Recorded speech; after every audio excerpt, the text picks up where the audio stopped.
Are you a lifelong fan of General Hospital? Are you a new fan who wants to know more about the history of the show? Do you enjoy talking about the show with others? Do you find yourself yelling at the TV? Is your self-care an hour a day in Port Charles? If so, we invite you to join hosts Amanda Kimmel and Shannon Coach at the place where all the hidden conversations take place and secrets are revealed. Meet us at Pier 54, a General Hospital fan podcast. Hello. Hi. Welcome to the General Hospital recap. Technically the May 27th, but it was actually the 28th because Monday was Memorial Day. So we only had 4 episodes this week. Yeah. Through 31st, 2024. Do we want to do the lighthearted Port Charles pipelines first? No, I think you should get to the crappy stuff first and then go on to the fun stuff so that we're not stuck in a downward blah. True. I even questioned whether we should do any of the fun, but then I looked at them and I was like, yeah, kind of should. So if you somehow don't already know, last Saturday night, what was that, the 25th then? Yes. Yeah. Johnny Wachter was murdered. Have you watched any of the stuff? No, I've tried to, I read an article that gave a little more detail of what happened, and the statement that his family had put out. But besides that, So he was bartending, and I guess he had been bartending there for a long time. So he probably, and we hear that all the time, actors say that they didn't quit their side job until 10 something years, into their career, because you just never know. Right. So he had been bartending and he was walking with a coworker to their cars, saw somebody at his truck, thought that he was getting towed, asked what was going on. But it was a female coworker, and he pushed her back and stood in front of her, and he was shot and killed. And over a catalytic So ridiculous. And not that they have not. Yeah. No, but I mean, but she actually, she released a statement. She spoke to Entertainment Tonight, and she's like, he wasn't alone. And that's what he did. So you guys can find it. It just sucks. But I did promise a few people that I would share. So there are 2 GoFundMes, or 1 or 2 GoFundMes. There's Justice for Johnny Family Support, because his family's not from California, and he has a lot of family that they have a lot of stuff that has to get taken care of. They have to get out there. And actually this one is, I remember Stephen Bradford, we released their talk with him on their show this week. And he spoke about this woman, and I can't remember how he pronounced her name, but I think it's Michael, because it's Michael L, like ELLE. So it's not Michelle, but I think it's Michael, Johnny's godmother. On May 25th, my dearest and best friend's son was murdered. He was the victim of the most senseless crime. Johnny Wachter was living his dream in LA. Early Saturday morning, Johnny was leaving his evening job with a coworker when they came upon 3 guys attempting to steal his catalytic converter. He thought he was going to be towed and said, "Am I being towed?" One person stood up with a mask and said nothing and shot him. Johnny was the kindest soul. My heart is utterly broken, and somehow we need justice for Johnny. I want to raise money for his mother, Scarlett, and his brothers, Lance and Grant, to be able to travel the distance of 2,000 miles, the many times it may take, because it's not just going to be one time, to take care of this heartbreaking business, which they have been sentenced. With God's will, the killer will be arrested and the family will see him face to face. This may help bring closure to this tragedy. And I felt like a jerk, because right after, you and I just had the conversation, this is beyond life insurance, though. This is right beyond funeral prep. They have to take care of something that is not something a mom should ever have to deal with, or anyone, so there is a GoFundMe. It is verified, stuff like that. And then our friend on Instagram, Johnny Wachter World, she did get permission from the family. She's created some merchandise. So if you go onto Instagram, her handle is Johnny Wachter World. And she's created some merchandise of Justice for Johnny, and it's going to help with anything that it can be helped with to find the killers, because they have still not been found. It's just unbelievable. Yeah. But yeah, so but his coworker was there.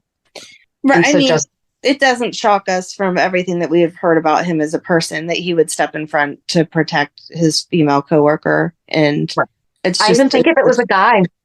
but exactly. But Right. it's one of the first things that was said is he was raised in the South with a lot of respect. And he may have been done with his shift, but was waiting for her just to make sure she didn't walk to her car by herself. Stuff like that. It said somewhere that they had to park like 2 blocks away.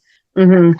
Yeah. So they were walking together. But I guess, unfortunately, this is not. I guess LA has really bad crime, because that's what I've read a lot in the comments, is people being like, they're never going to get them because they're not going to. And I'm like, that's disgusting. So if you feel so called, GoFundMe.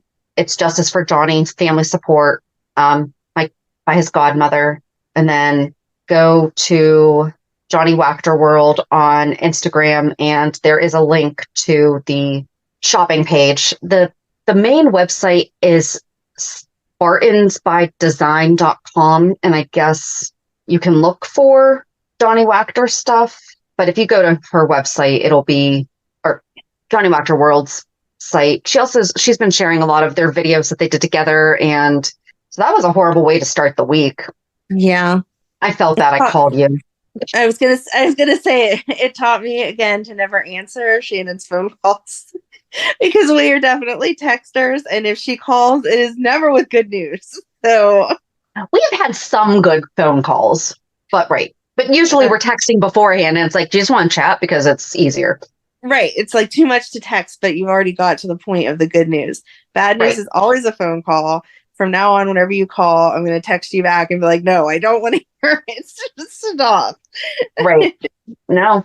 Well, hey, on the plus side, so I had Instagram pulled up. Today's our buddy Easton's birthday. Oh, that's the other thing. You know what? Okay, so there's happy news. His movie is coming out. Hold it. Where is it? Comes out June 18th. It's The Present, and it's Greg Kinnear. Who else is in this? Well, I'm guessing Greg Kinnear plays his dad, and I always mispronounce her name, Isla Fisher. Mm-hmm. That's right. Yeah. And she's in it too. So it is, after discovering an enchanted clock, a brilliant boy and his siblings go back in time to keep their parents together. Aw, that sounds adorable. But on his, you can probably also find this trailer on YouTube or wherever, but it is on the Instagram for Easton Rocket Swedas, and it looks great. And it looks like he has the lead. So, I mean, other than the 2 popular actors that are playing the parents. Right. It seems like he's the lead kid, and then his siblings are kind of like along and everything. And just from a parent standpoint, having a known autistic actor be that child lead is awesome. So, okay, we'll follow up with that. I can't wait to watch it. Let's go to the movies. Oh, but today's his birthday. That's where I was going with it. Today's his birthday. So did I just say that? You did. That's okay. Okay. That was how you opened it. I don't remember if I had said it or if I just thought it and then went to his page and was like, oh, wait a second. But yeah, so there's that. Happy birthday, buddy. And then another actress that passed away that I don't think either of us would have known, but Elizabeth McRae was Meg Baldwin, Scotty Baldwin's mom. The actress passed away this week too. Oh. And not a but, and not like that there's, not that it's not a sad, but she was 88, natural causes, so. Oh, well, I mean, it does happen to all of us. We are, yes. When it's natural, that just means it was the time. Yeah. So, yep. Oh, I saw the girl that played Emma Drake. What's her name? I can see her face. Brook Lynn Selzer. There you go. She graduated high school. And so she had put congrats of 2024. And I just thought that was cute since my Megan graduated this year too. That's awesome. I did not see that. Yay, congratulations. And then we have a book recommendation, and it's another one that I can actually give you because I received this entire series for Christmas. Sherlock Holmes. Oh, yeah, duh. Don't know why that didn't occur to me. There's a really, really good series from the 90s that was on A&E. It was Jeremy Brent was Sherlock. It was really, really good. Okay. I wonder if you can stream that anywhere. But I do have the entire series. That was one of my gifts at Christmas was that. But it's from our girl, Nicole. Arthur Conan Doyle's Sherlock Holmes stories are very appropriate for Madeline's age. She might like them. The very first one was A Study in Scarlet. It does deal with blood, but that is the only clue to the actual crime. Another is Beauty and the Beast, the actual story, like the actual story, not the Disney story. Disney is fantastic. But I think Madeline would enjoy these. The actual story of Beauty and the Beast is very, very perplexing. When I read it as a teenager, it made me very angry. They kept this man in a cage because of his problem. He had hair all over his body. Mm-hmm. Thank you for the recommendations. That's awesome. Yeah. I'm liking all these old school ones, though, that are coming out, too. Not just... Oh, I just finished a book last night, actually, that I forget how I even found it, but it's called Murder at Fenway Park, which, I mean, my family's from Boston, so that obviously was made curious to me. But I was like, why? I don't even know how I found it, whatever. But it's by this man, Troy... I'm going to say Soos, because it's Soos. And it's a fictional ball player, Mickey Rawlings, but it's 1912. It's the year that Fenway Park opens, and there's a murder, and he's not like Sherlock. Yeah, he's a ball player. Not saying he's stupid, but like he's not an investigator, and so it's him trying to figure out these things. But then there's also a lot of baseball stuff in it, and I was like, this is really cool. Like it's a really nice. It was written in the 90s. But it turns out that this guy actually wrote a series of 7 books with this character. There's like something about Wrigley Field, something about the Cincinnati Reds, something about, there was one thing about Babe Ruth. So like they're all baseball themed. And I feel like it's so cool because it's nothing for players to get traded. So it's completely natural that he would switch, that he would wind up in all these different cities. And so now I'm like, okay, now I just really want to read the rest of these guys' series.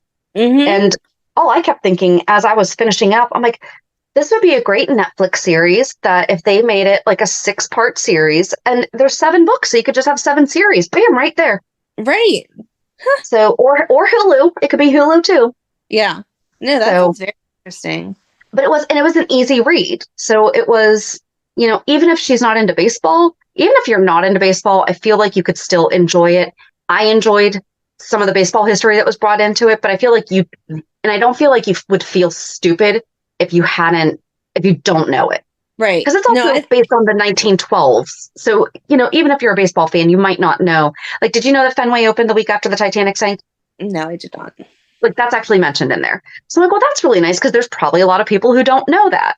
Right. Right. And she would like that. She likes knowing weird facts that other people don't know. So yes. I'm so excited. We're going to do a reading challenge with her. Again, this summer didn't go quite as well last year as I wanted it to, but this year it's between Hermie and Ryan, and whoever reads the most books will win a prize at the end. So she is going to have lots of books on request from the library. So I do truly appreciate all the suggestions because I want to know what you guys are reading. All right, I will tell you. I like printed out logs, so we have to like write down like the books as we do it, so that we can see who's winning. So, are you on Goodreads? No.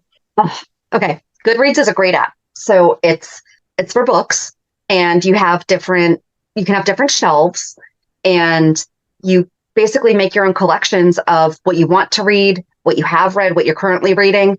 And so like last night I finished my book and I went in there and I finished it, gave it my rating, but then it also has like reviews and everything. They sometimes give you suggested lists, but it's also nice because it's kind of social media-ish. Like you can have friends on there. And so like I have a reading challenge for the year and it shows my progress through the year, but then I can also basically be keeping track of all the books that I've read. And I keep them separated like into there's tags.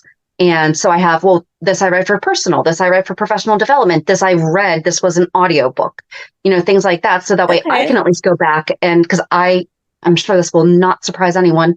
I can get really caught up in professional development and that's really not healthy to only be doing that. And so that tends to be what I do more as an audiobook because that way I'm in the car, it's the majority of the time that I'm in the car now, I'm working. So it's goes together. It's like that. But then, so like that book that I read, like I actually read the physical book. I prefer a physical book anyway. Me too. Pages, I need the smell. But yeah, it's fun. So, okay, you guys need to get on Goodreads also and be friends with me. All right, we will do that. Cool. And you can make yourself an you. annual challenge. And if any of you are on Goodreads, find us. Just shoot us a message and we'll give you our handles. I actually forget mine right off the top of my head. I'm sure it's probably the same thing I use for everything else, but you never know. And then we had a message from Chandra and you know what? I'm so sorry. Is it Chandra or Chandra? Shoot me a message and let us know so I'm not mispronouncing your name.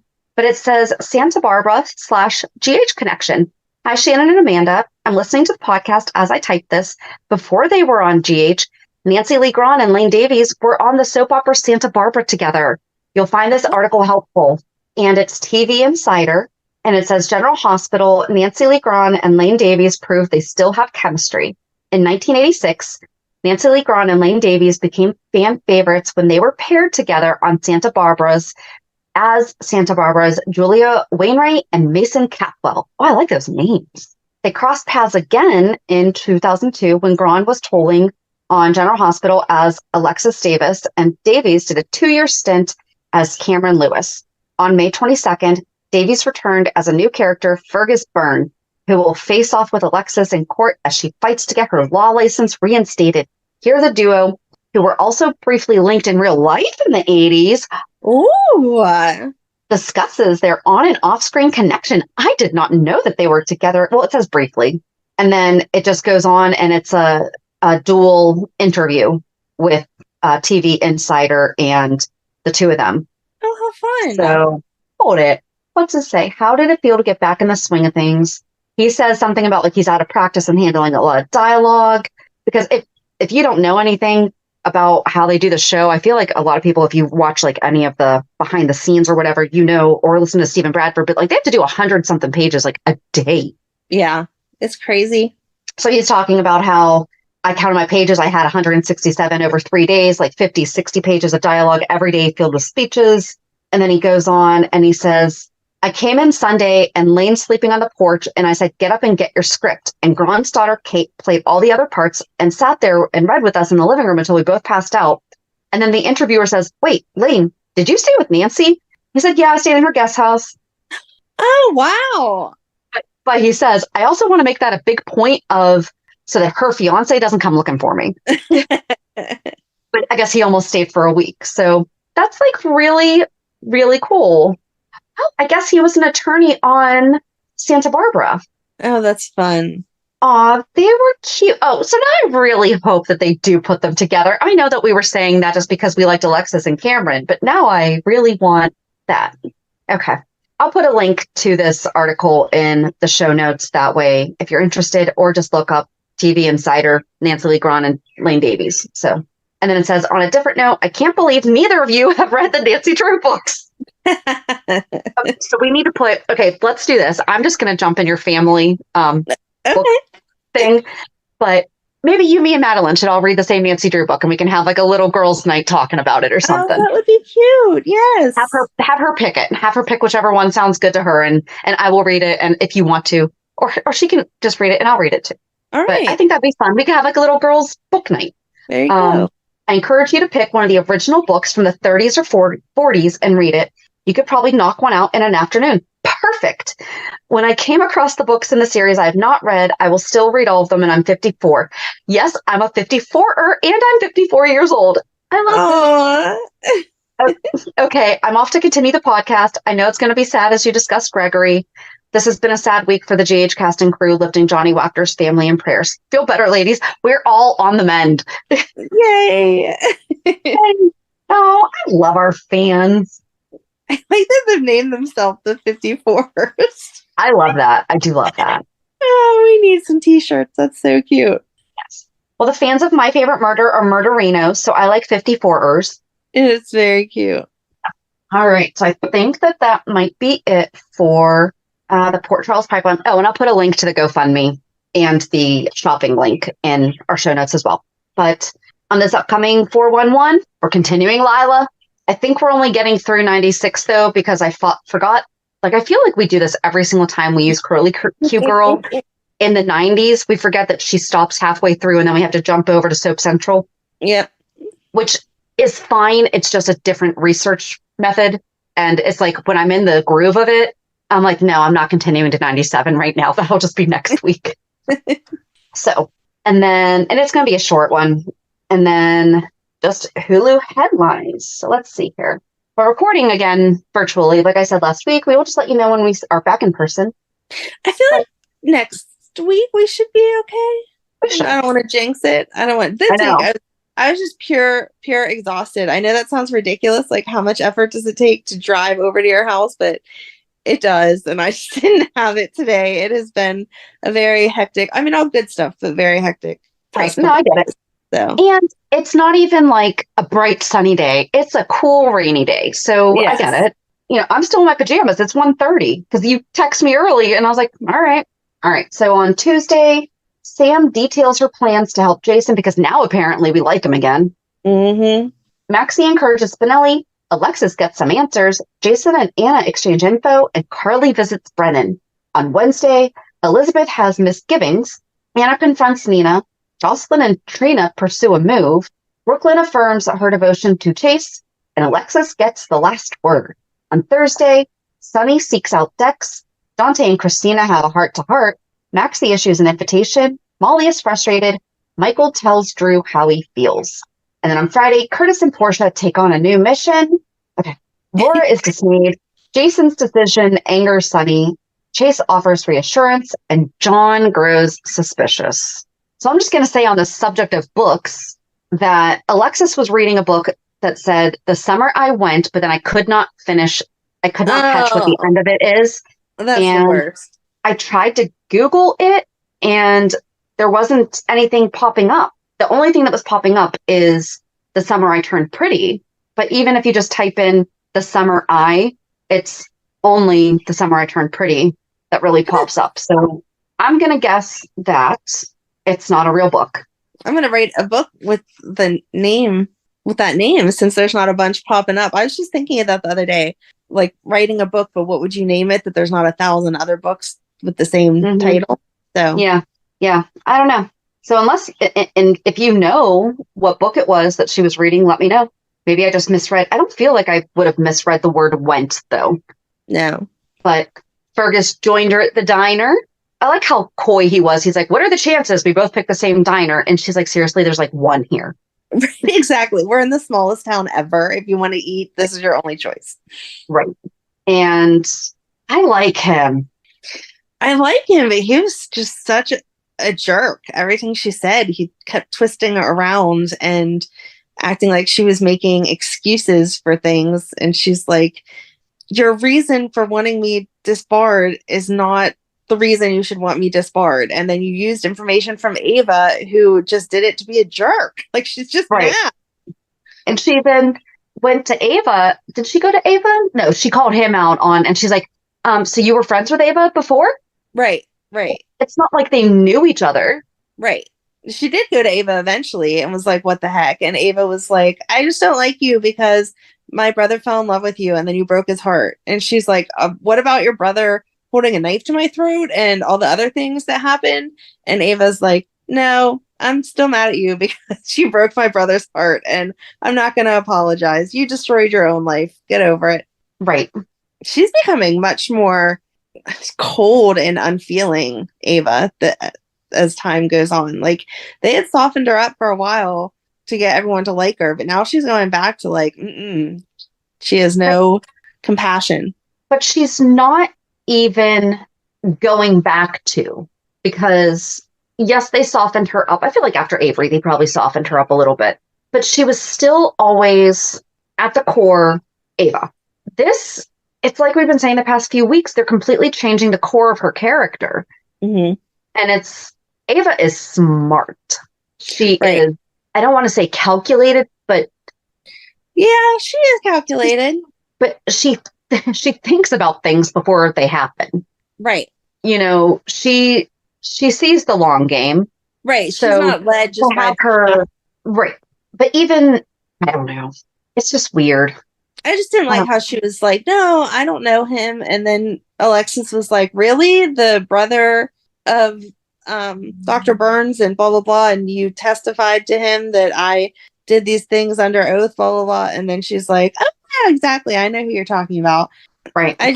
I feel like it's not Ava to play coy like that. She's usually more like, yep, I know exactly what you're talking about, and I'm going to admit it first thing, and I'm going to tell you why I'm not sorry, and then we're just going to move on from it.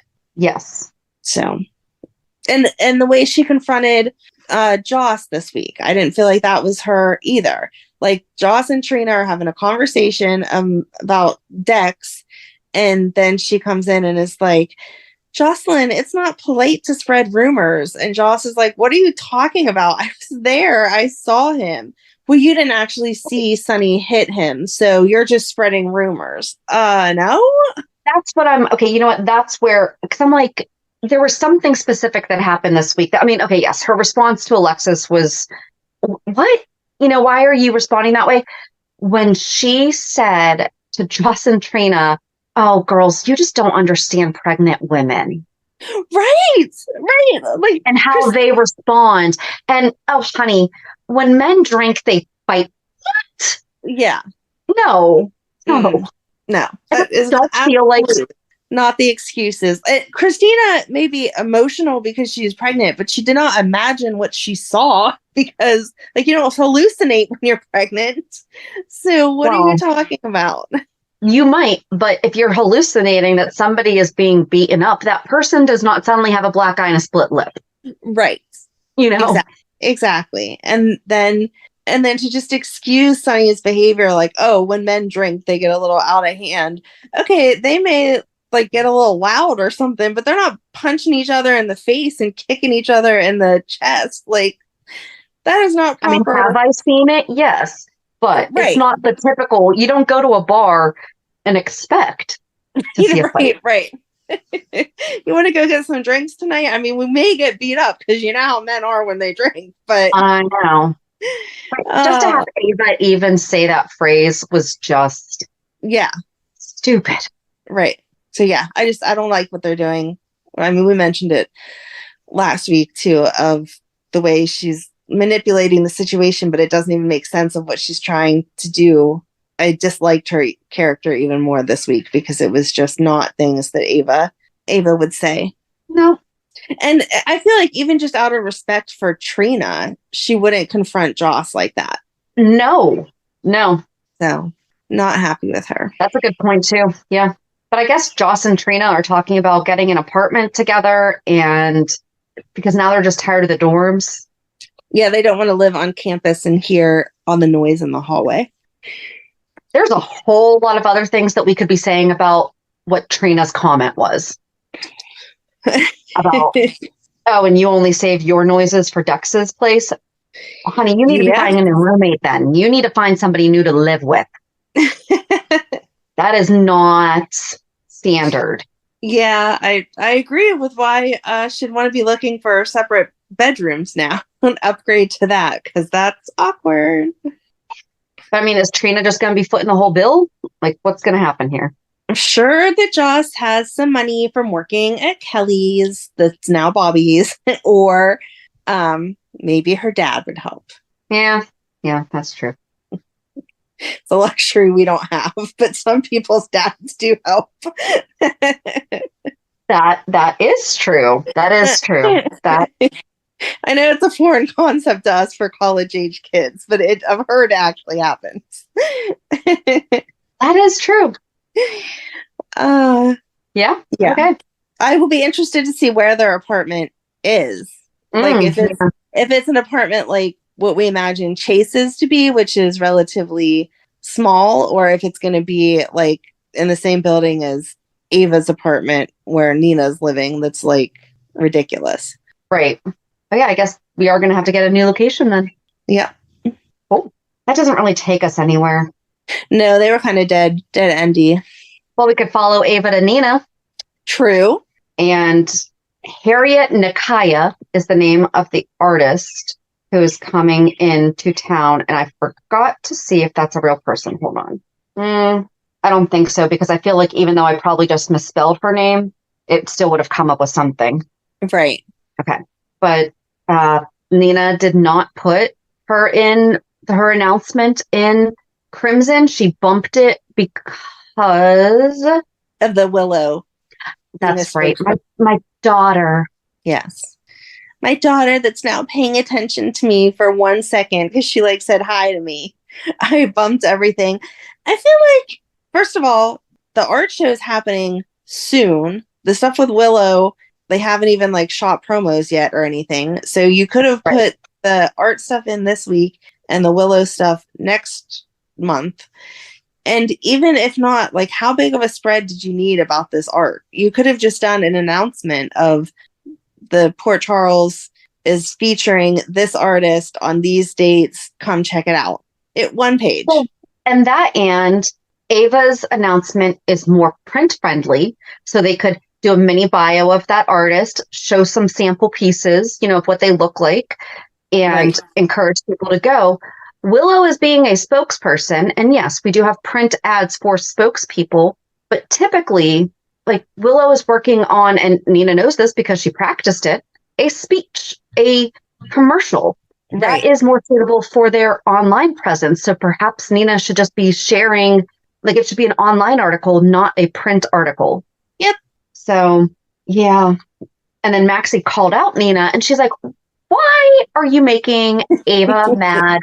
The woman has a history of murder, mayhem, and a touch of poisoning. And Nina's like, who doesn't? That was funny. But Maxie's not wrong. But no, she was all over Nina this week. She's like, what are you doing trying to start a fight with Ava? And then what are you doing still hooking up with Drew? Like, you're all over the place, girlfriend, and none of it is healthy.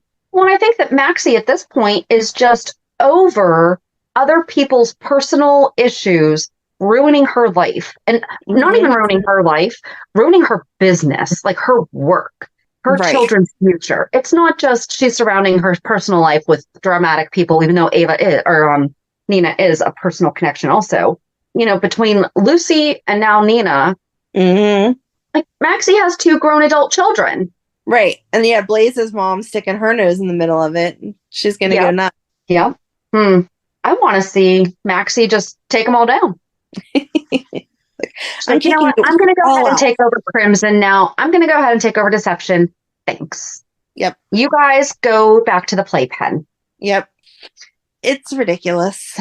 And then Nina just says, oh, I did it because Ava made me mad because she made it seem like Sunny'd be happy that I sold the hotel, blah, blah, blah. And Maxie calls her out on all of that and is like, are you sad you sold it? Are you mad? Then why are you dwelling on this? You're just creating a problem that's not there. You and Sunny were over, so let's just move on from that. Well, and I feel like that was the first time also that Nina said, oh no, Sunny and I, our personalities just weren't. Is that the first time that we've actually seen her basically admit that she and Sunny were a bad match? Yes, that's the first time. But I mean, she seemed to fully embrace it. Yeah. Yeah, she said it like she's been saying this the whole time. Right. Right. I saw the error in my ways right away. No, you didn't, girlfriend. Right. No. And then Maxie went home and Spinelli was there fixing Georgie's computer of cookies. I would also like to point out something I forgot to mention last week. James has still not had a birthday. I know. Cody didn't even do anything for him. Oh, we actually forgot to totally talk about Cody and Tracey last week, talking about Gregory and about how Tracey said that Cody reminds him of Gregory, like the quiet, but quiet but deep, Right. Yeah. It was, I really liked that time between the two of them. I'm glad to see that Spinelli is moving back in, but the way that was done, like, I just don't understand it. Like, Maxie said, I don't want to say anything in front of the kids, so I didn't want to put you on the spot, but will you move back in? And he's like, we're in a relationship, we're together, like, sure, I'll move back in as your boyfriend living here.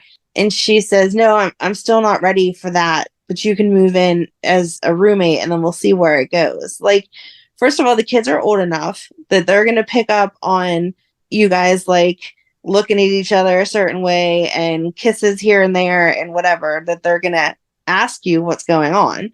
And second of all, they're not immediately going to join, like, have a bed, because like the kids don't know that they're in a relationship though. Like, they don't know that they're trying to. So I feel like that'd be confusing, where dad was just here and he wasn't sleeping with you, mom, but now he's moving back in and now he is. And you didn't tell us? I feel like he should keep his own apartment while they date and then move back in. Him moving back in right now is stupid because that's what I'm saying. I'm like, that's weird. Yeah. And the fact that he jumped on it and wasn't like, okay, well, we don't have a plan. Let's come up with a plan first. Right, exactly. He's like, okay, I can move in and wait for you. I've been doing that my whole life or whatever, which is romantic and odd to say, but if you're going to move back in and then what things aren't going to work out, that's not going to be awkward. Then you're going to leave with like this extra animosity towards everything because you were trying to start a relationship and it didn't work and now you're mad and left. Well, and then the kids are going to be extra confused because it's going to be, again, they don't know that they are trying to be in a relationship again. So the kids are going to be like, well, what then happened? Because right. Everything seemed fine. You guys, right. Exactly. It's exactly like it was the first time. Right. Except for dad doesn't have like a flooded apartment, Right. Exactly. So yeah, when he was like, you're not going to like my answer, I thought he was going to say no and stick with no, because to me, that's what makes the most sense. Even if it would only be for another month or so, like, okay, instead of telling the kids I'm moving in, let's tell the kids that we are starting to date and see where it goes. And then if things work out, yeah, I'll move in. But then it'll be as a couple. I think they need to tell the kids that they're starting to date right away. Have them actually date for a month or two without saying anything, just to see, okay, are we just reminiscing and remembering, back when we actually tried to get married, like, and all that stuff. And, were they caught up in the wedding moment? Or like, at least have them go on a date, one date, before they even tell the kids that they're going to start dating again. Give it a month, guys. I think the thing that surprised me the most was Spinelli asking, so I'm sharing a bedroom with you? It's back to the Ava thing. Like, I feel like it would have been, the conversation we would have seen is Maxie would have been, but we're not sharing a room, right? Like, yeah, you can move back in, but you're still getting, and he'd have been like, yeah. Right. Because that's their relationship, and I even feel like Maxie knows that she wouldn't have had to say that. Mm-hmm. And Spinelli would never have automatically jumped to sharing a bed. Right. So that was just, the whole thing was weird. And like I said, they haven't even gone out on a date. It's like they admitted their feelings at the wedding. Okay. That doesn't mean move in the next day. Right. Next week. Oh, I mean, let's hope it goes well. And that's the thing. It is Spinelli and Maxie. So obviously this is going to be endgame, right? Like this is going to be, yes, like Felicia and Mac finally getting together, right? Like this is going to be it. We're not going to have any other dramas, and they're just going to love each other for the rest of their lives, and it's going to be beautiful. Mm-hmm. Oh, but before that, Sam went to see Spinelli about how she suddenly likes Jason again. Yeah, and that was about it. Right. He's like, this is very dangerous, and she's like, I know, that's why I need you to do it, because I can't figure it out myself. And he's like, but then would go to jail. And she's like, I know, but you're the best. So just go ahead and do it and it'll be fine. I really hope that there are changes coming to, you need to shift some of these people back. Right. Sam couldn't live in that world anymore, but she never hated Jason. Mm-mm. And yeah. So do you think that it's Sam that's going to end up going to the warehouse and seeing Jason getting shot at and help him? Oh, part of me hopes not, but then the alternative is going to be Danny. So then, yes, I want Sam. I mean, that's the only reason to make her like him again, is for her to be able to be back up. Yeah. Oh, or is then she's going to be conflicted because she had to do what she had to do. And then she's going to be like, oh my gosh, you mean this is how you've lived your life the entire time that I've known you? I don't understand how Dante hasn't gone to Sunny yet and said, can you not hurt Jason? Because Danny is hanging out around Jason, and I'd prefer that Sam's kid doesn't get killed. I mean, there's that. Because they offer lots of protections for each other's families and lots of leeway there. Sunny went to Jason this week and was like, all right, I'm done with you. Let me buy you out and you can move on. Jason said, no, I'm staying here. And the reason I'm staying here is for you, because this is the only legit business you have. So I want to make it continue to look legit, because if not, you're going to go under for racketeering. And Sunny's like, okay, well, I'm going to take care of you then, since you won't do what I told you to do. And then Jason, who like can hear and see people magically all the time, has 2 intruders in his warehouse that he wasn't aware of until right before they started shooting. Right. So, oh, you know what? It's going to be Sonny. Sonny's going to come back. And I don't know. I trust it to be Sonny. I think maybe Dex. Maybe it'll be Dante. Oh, okay. Because Dex is like, no, I'm done, and I'm going to go into the police academy, and then he's going to end up like protecting Jason in that way, and then he's going to be torn. Should I join under Jason or should I go the cop route? I don't know what to do because Jason is different than Sonny. Jason didn't ask him to join him, though, did he? No. Oh, okay. I'm like, oh gosh, did I miss that entire conversation? No. Just once Jason sees that Sonny's after him and Dex saves him, he's going to be like, hey, I could use your help. Right. It's going to be interesting. Maybe it'll just be Anna. Well, that's kind of boring. Yeah. I don't know. I guess it's there's so many different ways it could go. The thing that killed me, let me see, where was it? When Anna saw Jason about stopping Sonny from attacking Dex. Mm-hmm. And she's like, you got in the middle of that, blah, blah, blah, and right. Was he mad at him for stopping Sonny from killing Dex? Yeah, you should have just let Sonny keep beating him up. What? Then Jason says, there was a time where Sonny would have never targeted me. We literally just did a 411 where Sonny ordered Jason killed. Yeah, like a couple times. More than once. I even kept tabs on. Yeah. This was the back and forth of the Corinthos mob organization. And right, because one moment it was called Corinthos Morgan, and then other moments, no, Morgan was dropped from it because Sonny was trying to go on his own. Yeah.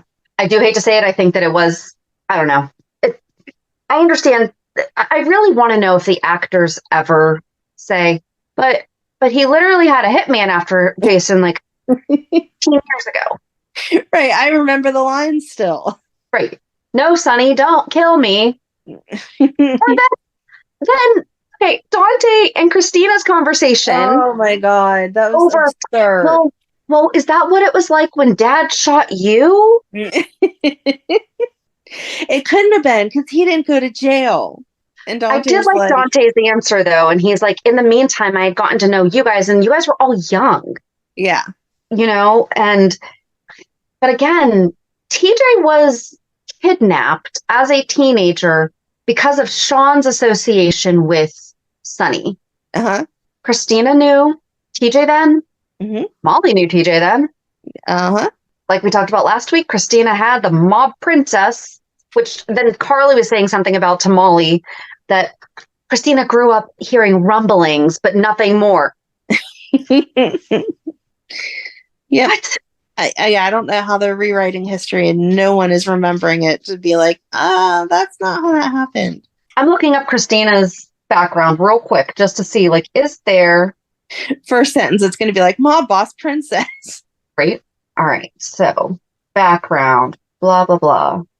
And she heard more than just rumblings about it because on top of that, Sam was involved with Jason. And that was what Sam and Jason fought about all the time.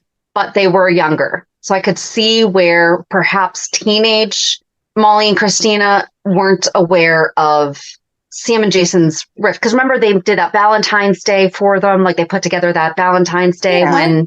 No, I know they were super romantic, but I still feel like... Oh, hold it. Kristina's namesake, Alexis's sister. Yeah. Died in the warehouse explosion meant for Sonny. Are we not remembering that Morgan died in a car bomb meant for Sonny? Right. But Kristina can explain that as that was the other person's fault, not Sonny. Yeah. They weren't bombs that Sonny set. Yeah. Or the fact that Alexis lied about her. No, yeah, I guess that could also be seen as, yeah, but it was the other people, not Sonny, because she lied about Ned being Kristina's dad. Right. Kristina did see Sam shoot Diego and kill Diego Alcazar, and she wouldn't go anywhere near Sam. So I'm just like skimming just to see, okay, where she would have seen. Oh, I'm gonna kind of laugh about Kristina and Sonny's relationship starts to go downhill again when Kristina lashes out on Sonny for Sam's kidnapping. Sonny shot Dominic, an undercover cop. Right. And I feel like she got the clarity that she needed from Dante when he was like, yeah, no, I didn't press charges like that because I had got close to the family, but also because I never had a dad before. So I was excited to just have this opportunity to get to know Sonny as my dad and experience that. When Kiefer died, she thought that it was Sonny put a hit out on him. I feel like that's probably going to be the closest, because that's actually what I was looking for. I'm like, there is no way that Sonny didn't do anything. Sonny did not put a hit out on Kiefer. Jason told Kristina it was not us. However, the fact that that was her first thought was, my dad did this. I feel like that right there says. Yeah, you have more than an inkling. And she thought that Sonny had killed Claudia. So yeah, she's aware. Right. She may have not seen it in person before, but she was well aware of it. Right. And this was 14 years ago. Yeah, I'm not even going to go through everything. On November 5th, 2010, Sonny is finally discovered as the one who planted the bomb in Johnny's car. Initially appearing angry, Kristina confronts Sonny, so confronts her dad, about a bomb that he planted, but quickly softens and forgives him before proceeding to insist that the ordeal was her fault because she was constantly warned that pretending to date Johnny was dangerous. However, he takes responsibility and apologizes, stating that out of all the mistakes he has made in his life, the worst was his believing that Kristina was better off without him. But I mean, like, she had a problem with her dad because of that. So yeah, no, not buying all this. Kristina is completely oblivious and naive to Sonny's real life. Although Sam did say something to Kristina about doing the right thing when the time comes, even if it means going against Sonny. I don't understand. I don't understand Kristina. Like, I do understand her being upset because she saw it, and that is a different level. But I don't understand pretending like she basically had no idea before this. Right. And I was shocked that Blaze was the one that finally broke down and told Molly about it, because I didn't think that was her place. I do kind of feel like she thought that Kristina had said something to Molly, and Molly, because Molly said something, and the way that Blaze responded was to that. Yeah, she had heard something. Molly had heard something in Bobby's about the fantastic wedding. And so she came out to Blaze and was like, oh, I can't wait to hear about all the happenings from the wedding, or something like that, that made it sound like she had heard what was going on. Right. But Blaze knows how protective Kristina is about the baby and how much she hates Molly and TJ's constant questioning and being involved in her life to a ridiculous level. So I was still just shocked that she wasn't like, oh yeah, I must have missed that part. What are you talking about? Or something like that. But and contextually, Molly wasn't concerned. Molly wasn't angry. It's not like she ran out of Bobby's and ran into Blaze and was like, oh, I just heard what happened at the, Kristina didn't tell me about it. Or like, I just heard about what happened with Sonny and Dex, and for Blaze to maybe make the assumption that she knew from Kristina, not from inside. Mm-hmm. But yeah, I mean, Molly came out and it seemed like, Molly seemed fine. So it's like, she obviously did not realize that her sister, who is pregnant with her child, was having an issue. And then that's what Molly talked about with Alexis. And once the baby comes, she is staying away from Kristina and all of her drama. Ridiculous. This is going to be such a fight for this baby. I was hoping that's not the direction they were going to go. But once Molly said that, it was like, that's what's happening. Right. And then Carly actually told Molly what happened. Mm-hmm. And that's when Kristina or Carly said that she grew up with the rumblings of. Right. But she did tell her, if any of this happens to come up in court, I don't know what you're talking about. Yes, I did love that. She was like, just so you know, I will not remember any of this. And I was like, you go, Carly. And then I guess she and TJ had accidentally grabbed the wrong phones. And he made the comment, I was expecting Kristina to be blowing up your phone. Why? Exactly why.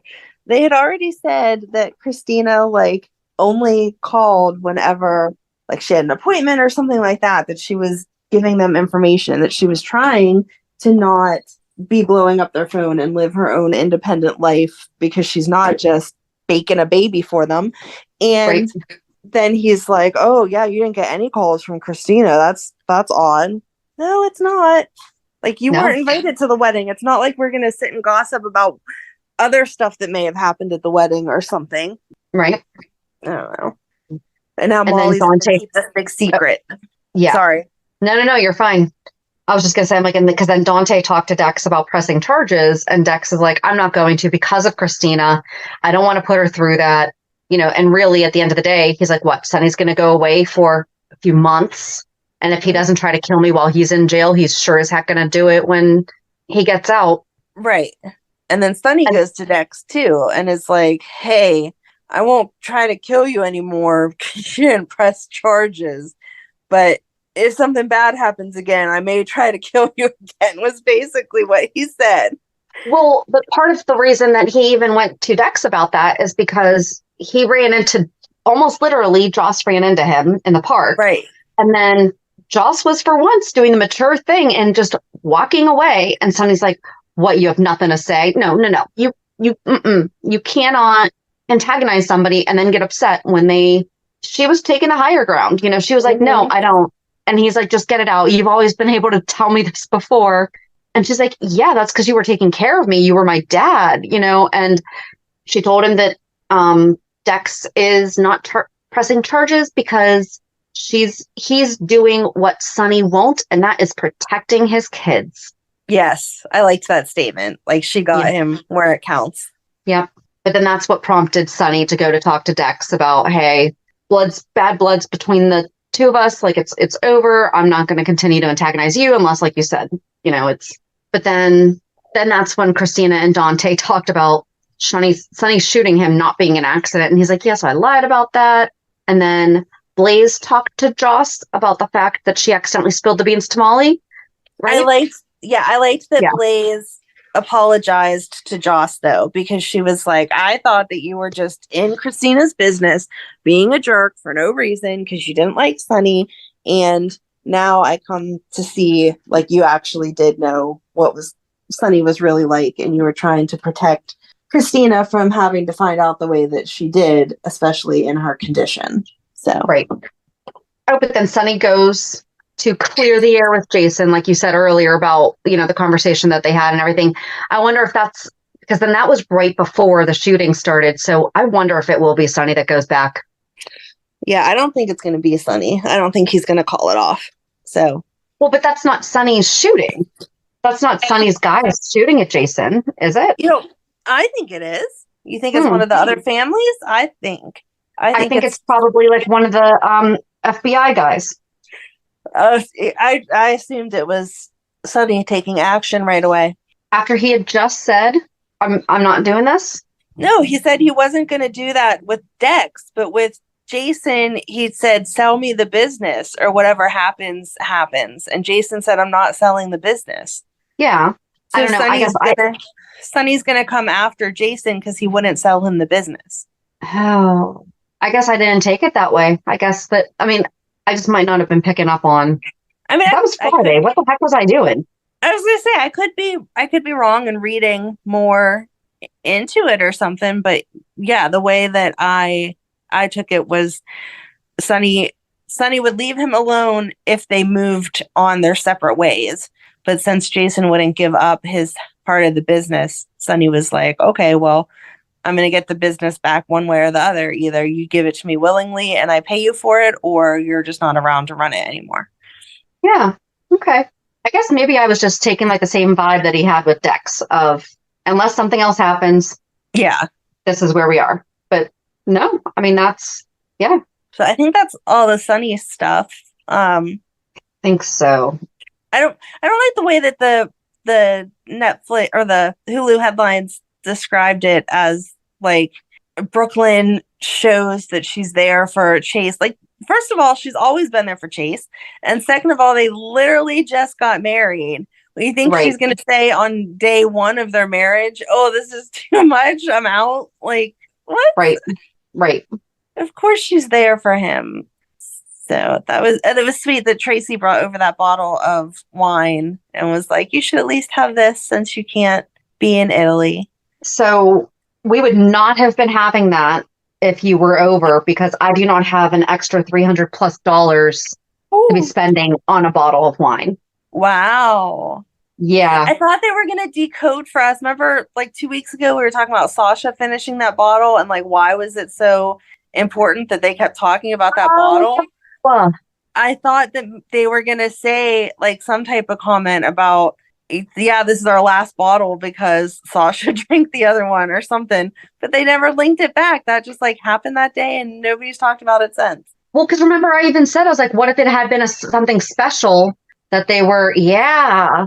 So I could see them maybe buying a few bottles of that. And like I said, like, what if they were having this, like Lois and Ned were having a celebratory. Right. But yep, they didn't connect it. That's what I was waiting for, but they did not. Yeah. But I liked the conversation between Tracey and them and her reassuring Chase that, you know, Gregory lived his last day in the only way he would have wanted to. So. Right. And I mean, I think Chase knows that, but hearing it from someone like Tracey probably helps, you know. Definitely. And Diane read Gregory's will. Chase is the executor. Alexis is the literary executor, which means that she is the one who is handling all of his, you know, how he was like a professor and like wrote papers and stuff like that. Yeah. That's for that. So like Chase doesn't have to handle all that stuff. That's good. But the estate is divided equally between brothers, except the library goes to Violet. Which is adorable. And he just wants to be cremated and spread under the tree. Violet knows which one. Yep. And this is what I was talking about, like how I liked how they showed how Finn had to call 911 to have Gregory removed from the apartment and how they had to document all that. And seeing Chase mistakenly go to the hospital to get a death certificate. That's probably one of those things that people were like, yeah, that's where you would go get that. And then she's like, so they probably, the funeral director has that. And he's like, oh, yep, they do. Yeah. Yep. But I really liked that because I feel like that's probably a lot of stuff that, again, that's one of those things you just don't think about. Right. Where do you get that? And how many copies you need? It is. Oh, it's ridiculous. You need originals because here's the thing. They're copies, but you need originals. Yeah. So it can't be a photocopy. Right. It has to be, you know. An official copy. Yep. It is. It's ridiculous. And the fact that they like make money on that because they charge you per copy. It's like, seriously, you can't give this to me. Come on. But I like that Liz put him at ease about it. And he's like, I'll go down and get it. And she's like, I'm going to dump line. So no, you just sit right here. I'll be right back. And then, that was the other thing was after Fergus left the diner, Alexis called Gregory's phone. Yes, that was sad. And then Finn went to see her about his drinking. And I liked their conversation where she was like, oh, so it was the Cirillos, but they gave the bottle to Finn. I really wish that it had been to the father of the groom. Right. But I guess maybe to the best man. That makes sense too. Yeah. So, yeah. And then he went and apologized to Liz and did not try to make excuses. Right. And I like that she accepted his apology, but still didn't excuse his behavior. She was like, I understand that you're sorry and I appreciate that, but you have to understand my concern was coming from in that moment. You did not care that Violet was a child, was a person who just lost someone too, was anything. You only viewed her as like your property. And that's what I have a problem with. Right. And like she even said, who did she say to Chase? Oh, because Chase was blaming himself for that. And he's like, oh, so we did find out that he had called Liz and had her go over. And she unfortunately had the opportunity to reassure him that, no, honey, he was drinking before I even got there. It was not because you couldn't get there first. It wasn't any of that. Right. It was, he had already been making that choice. So and I think the other two things, no. Carly went to go see Brennan. John went to go see Brennan. Portia wouldn't allow him to be released because the surgeon wouldn't have signed off on it. And then Curtis and Portia are all up in arms at an article that was released through the Invader about when Alexis wasn't there. Like that was crap that they released it without Alexis being there. Well, and then that should also say something to Portia and Curtis is, okay, so this was the gossip guy who okayed it. Right. You know, and of all the weeks, Brando was mentioned. And, you know, he's making Laura feel bad about doing her job And she's like, I am her POA. Like, first and foremost, it's not just we are family. She also has me as her POA. And if there is, like, we do need to know this information, but she wasn't even saying, I'm hoping she gets off. But she's like, if there was something, and I absolutely understand Portia and Curtis's of course, concerns, but Curtis has a legal background. He knows that sometimes the law is the law. And I personally can't see Laura trying to exonerate Heather. And I feel like Heather does have remorse now, though, too. Right. Which he mentioned Esme, and Esme never had. No. Amnesia Esme kind of apologized to Trina as best as she could because she didn't even remember what she had done. So she couldn't. Right. Emotionally and truly. But I mean, Heather has had I can't believe I did that to those people and all of that, but that's still not, I don't feel like Laura's trying to exonerate her. No, she just wanted the information to review it, and they should have never ran the story assuming what she was or wasn't going to do with the information. It's public information anybody could request. Right. She requested it just to look at it. Right. And then they had to make it gossip column-y, and make it, she's definitely trying to get her out of prison or whatever. And we're not there yet. You're jumping the gun. So. Well, and okay, so it is public knowledge to be able to receive that information. Like, I guess you or I could go and do a public freedom of public request, whatever it is, Mm-hmm. But is it allowed to be public knowledge who is requesting that information? I wouldn't think so. Especially if it's the mayor? Yeah. And then we saw Drew went to talk with Michael and wound up talking to Willow and asked her opinion about him running for Congress. And she's like, that is the best idea in the whole wide world. Oh my God, Drew, you're so amazing. I hope Jordan lets him have it. Yeah. And I feel like that's the most annoying part of all of this is Drew's not even saying to Willow, oh, well, Jordan and I were working on this together, or Jordan was able to even get me the introduction. Right. And then Michael came in and he's skeptical of it. And I feel like Michael has very, very, very valid points.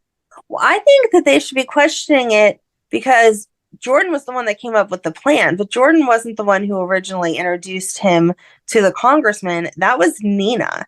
So Michael, yes, that's right. I'm so sorry. Yes, yeah. I just misspoke. Yep. So he should be given credit to the fact that Jordan was part of the idea planning committee for the projects that he's talking about.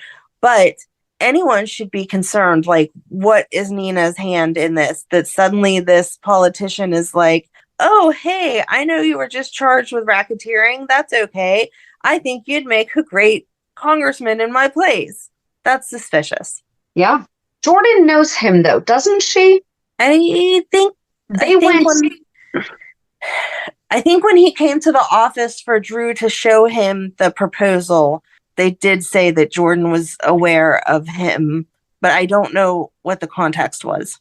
I thought Jordan was in the meeting where he came and said, did you think I really wasn't going to find out that you just had all these legal troubles? I could be totally wrong. No, I think he was there, but I don't remember how they said Jordan and him had already met. Okay. But either way, you're absolutely right. They need to be questioning Nina's connection to everything. Yeah. Because she wants a relationship with her daughter so much. I would not put it past her to be like, hey, why don't you hook up Drew with something and then I can be even more amazing because Willow's going to totally be behind this. Yeah. And then it's a win for her with Drew and with Willow. But maybe that's how Michael and Willow are going to kind of excuse it away, though, is, oh, yeah, of course Nina would do that. She knows someone and she wants to be on Willow's good side. So, of course, she would make that introduction. So they probably might not even go further than asking for more details. But yeah, no, I mean, Michael at least knows that Nina's family was corrupt. Mm-hmm. So perhaps we should also be looking at that point. I mean, did Drew respond to Michael saying, yeah, he's already aware of my past? Yes. Okay. But also, that should be of concern Mm-hmm. Unfortunately, with politics, is okay. Do they see you then as someone who is willing to do some extra stuff on the side?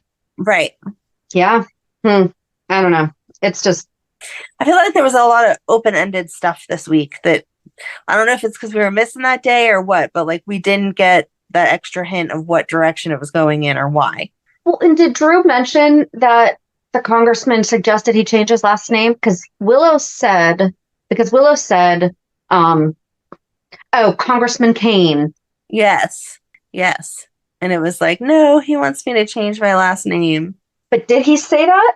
I don't know if he told her that or not. I know the congressman said it. I don't know if he told her that or not. Right. I'm sorry. I didn't really find that part that interesting, so I kind of just took the gist of it and went with it because I don't get what they're doing. I don't see Drew as a congressman. I don't see how having him be a congressman would even play into our everyday storyline, and so I'm just confused.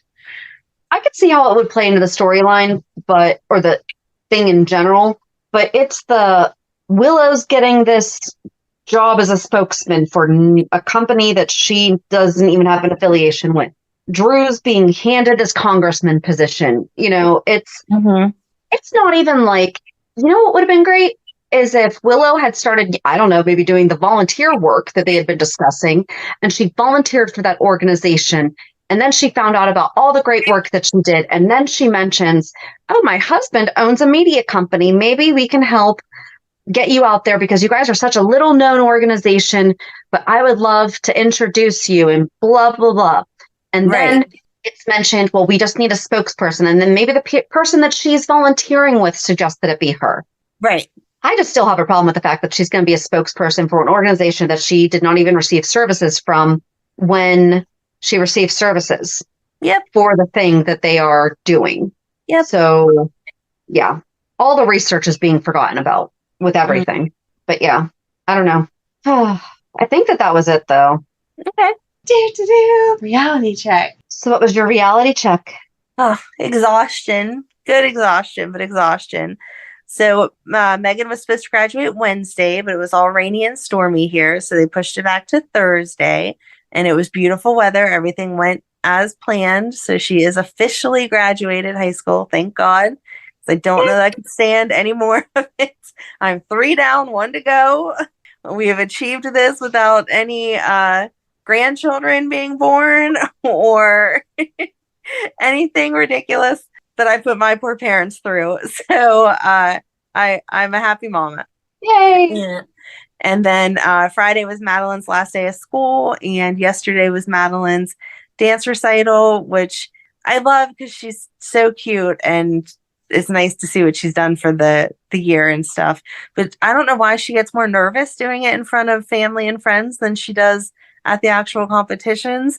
And so it's also kind of funny because it's like I've seen her nail these dances all these times at comp, and then we're at the recital and I'm like, what is she doing? That's not right. And the floor, the stage was super slippery. All the girls complained about it. And so it was even more like, oh no, anytime she did like one of her tumbles or whatever, I'm like, please don't fall. But yeah, she made it through and she had a good time. She did good. And then this morning was sign up for cheer, where you have to get her uniform and pick out anything else that you need to buy and I don't know, write a whole bunch of ridiculous checks. So that was my morning. So by the time like I got home and I still had an hour or so before I would have to come over to your house, and I was like, yeah, I can't. So that was when I texted you. I was like, can we please Zoom? I'm just exhausted. I want to record from my bed because just the effort of driving to your house is too much right now. 7 minutes, guys. But still, yes, I get it. Well, thank you for accommodating. I appreciate it. No problem. Mine's just been like the past 2 months almost now. I know. We need to get together soon. Well, yes, we do. So how about you? Your exciting week? So I have been working for like over 2 years in this one program, and I finally hit my 50 pounds down mark. Woohoo! 51.2 or 4. It's like 51 point something. And I was like, I even went over. That's awesome. Well, I also didn't count. So I have to weigh myself on Mondays and Fridays because they were kind of curious too. They're like, what's the difference between your weekend and your week? And I'm like, but I don't have an office job. So my weekend and my week are similar schedules because they're just all flexible. So, but I understood where they were coming from with it because the family's home on the weekend now for the summer, but like the 2 weeks that everyone in my house was sick, I had an appointment the following Wednesday. So I think it was last Wednesday or the Wednesday before that I had my monthly appointment with them. And so I've been working through like a program through my insurance and I have monthly appointments with them. And I told them, I said, listen, the first 15 days of this month were insane. And I gave them the rundown of, Erica's ACL, basically sickness running through the house. I said, and when you're sick, you want comfort food. So I said, yeah, I had a lot of mac and cheese. But I think that it's because I'm honest with them about that stuff. And because I don't feel like I get reminded, okay, but you still probably shouldn't be eating all the mac and cheese. But I told them, I was like, I am adding weight though, because I also wasn't eating for like 3 days. So, I'm not going to give you a false number. Although I guess I did because I gave them a higher number than I weighed. But, as soon as you start eating again, it comes all right back anyway. Right. But so I finally hit that and found out on Friday that my daughter's work is closing. No. On June 9th, they sent a message out and then they posted it on Facebook. Oh, that's so sad. Closing. So that's a bummer. Oh, I'm so sorry to hear that. I know she liked it. Yeah, we've been talking about it because she's like, I really don't know how to feel. I was like, I get it because that's you're sad that in general they're having to close. So, I mean, for the summer, it's not going to be that bad because she only works like 1 day a week most. And then she hadn't really been working more than maybe 3 times in the past 2 months. Oh, okay. But typically during the spring and summer, they're slower anyway. So, but now this is just kind of like she has a couple work programs lined up for the summer that she'll do. So we'll see how that goes before we look at trying to find something else for her, Right. So, yeah. Sorry, that was kind of on a down note. Yeah, you're not supposed to do that. Sorry. Well, on an up note, on Thursday, we keep talking about Lila. Hey. And it really is very short. There's not really going to be anything that she is the main focal point of. So. All right. Sounds good. All righty. Well, join us on Thursday as we talk about Lila. Have a good week. And we'll meet you at the pier. Bye. Bye. If you enjoyed today's show, we invite you to go to pier54podcast.com to subscribe on your favorite platform. Don't forget to leave us a review. And you can also follow us on many social media channels. Just search for Pier 54 Podcast. Also, we are not perfect, so if there is something that we missed or messed up, just let us know by emailing us at pier54podcast@gmail.com.